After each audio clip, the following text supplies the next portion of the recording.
Salut à tous, Backseat, c'est votre émission d'actualité politique. Si tu veux faire partie des soutiens de l'émission, n'hésite pas à cliquer sur le lien dans la description.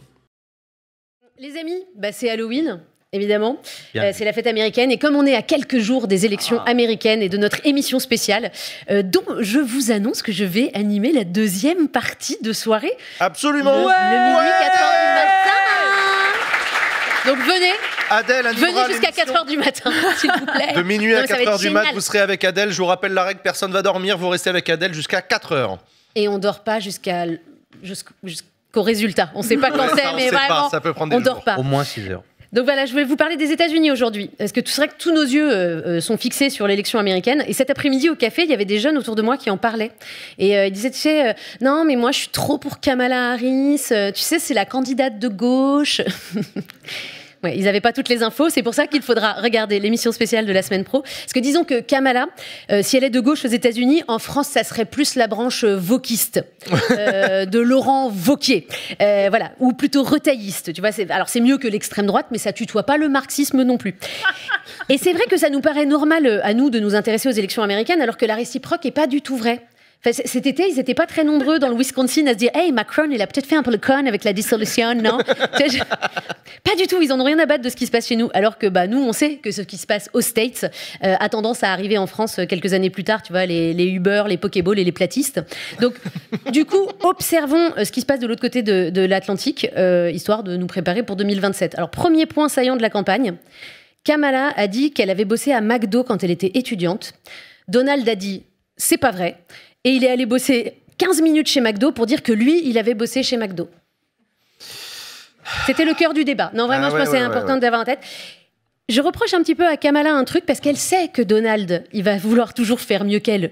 Du coup, elle est un peu con d'avoir parlé de McDo. Peut-être qu'elle aurait pu faire un truc du genre elle a gravi l'Everest, traversé l'Atlantique à la rame ou fait une tentative de suicide. Enfin, tu vois, un truc... je sais pas, des suggestions. Deuxième sujet outre-Atlantique, l'humoriste et soutien de Trump, vous en avez parlé tout à l'heure, Tony Hinchcliffe a traité Porto Rico de garbage, ordure.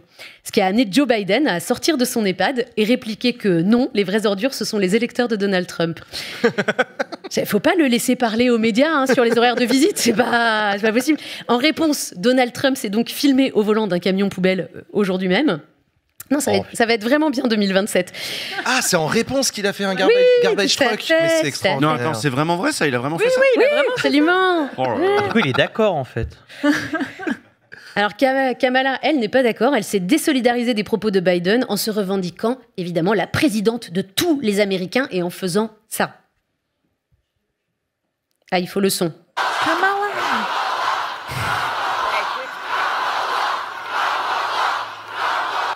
Okay, now I want each of you to shout your own name. Do that. Because it's about all of us. It's about all of us.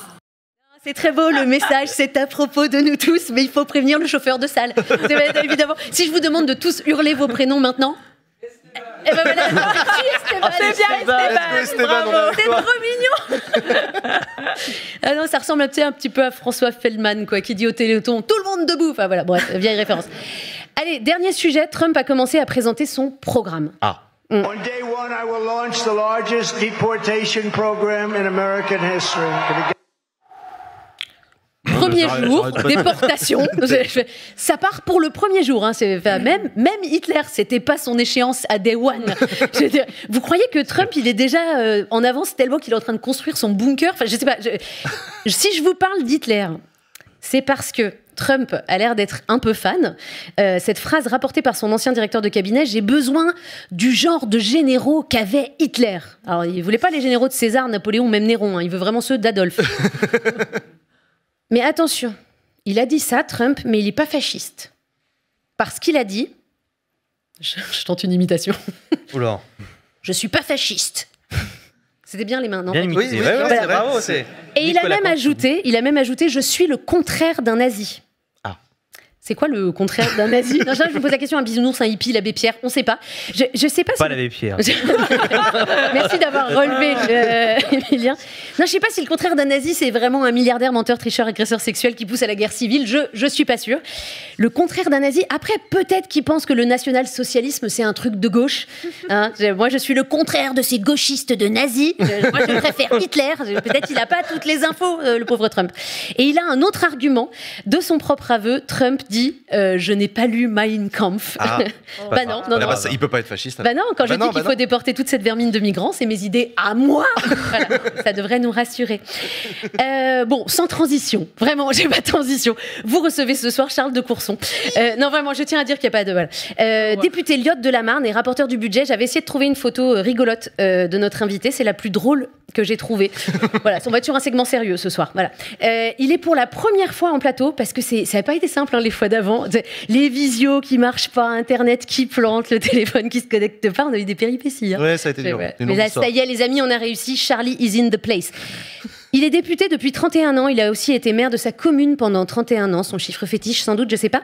Il a été maire jusqu'en 2017, où la loi de non-cumul des mandats l'a forcé à choisir entre son fief et la commission des finances. Et il n'a pas hésité longtemps, Charlie. Parce que Charles est un gros bosseur. 12 heures par jour, dit-on. Dans un article, il explique même, je cite, « Je ne me suis jamais drogué à rien, sauf au travail. » Ce que ne peut pas dire son collègue Andy Kerbrat, député LFI de Loire-Atlantique, qui achète son matos pour ses soirées chemsex dans le métro à des dealers mineurs. Voilà, ce qui est une grave erreur, hein, parce qu'il suffit d'aller au Sénat pour qu'on te fournisse gratuitement. Vous vous souvenez, c'est ce que nous avait expliqué Joël Guerriau, ce sénateur qui a fait tomber malencontreusement du GHB dans le verre d'une collègue. L'affaire Guerriau, c'était il y a 1 an, donc j'ai envie de dire happy birthday, la soumission chimique. Joël Guerriau qui est toujours sénateur. Oui, parce qu'en France, tu peux pas être député maire, tu peux. Enfin, je recommence. Parce qu'en France, tu peux pas être député maire, mais sénateur drogueur, aucun problème. Je reviens à Charles de Courson, pilier de la commission des finances. Il en est désormais le rapporteur général, ce qui en fait un attelage assez inattendu avec le président et les filles Éric Coquerel. Mais c'est vrai qu'après la disparition, en tout cas la mise en sourdine de Boris Vallaud et Philippe Brun, qui ont un petit peu arrêté leur chaîne Twitch, ça fait plaisir de voir un nouveau duo de justiciers au Palais Bourbon. C'est vrai, Charlie et Coco. C'est un peu les Starsky Hutch de la dette française, quoi. Ils ont rien lâché, hein, parce qu'ils sont allés réclamer au Premier ministre des docs qu'on leur filait pas. Fais pas le con, Michel, on est là tous les deux avec Charlie. Donne-nous les lettres plafond. Je sais pas ce que c'est, mais ça avait l'air d'être très important. Vous pourrez en parler avec lui. Après, si tu regardes mieux la photo, je me demande si ça ressemble pas plus à ça. J'en sais rien, je sais pas. Peut-être on décidera après l'interview. Voilà. C'était fini. Des bisous. Merci beaucoup. Merci Adèle. beaucoup. Cette chronique est dédiée à Charlotte et on se retrouve mardi. Bisous. À mardi. Bisous. Merci beaucoup.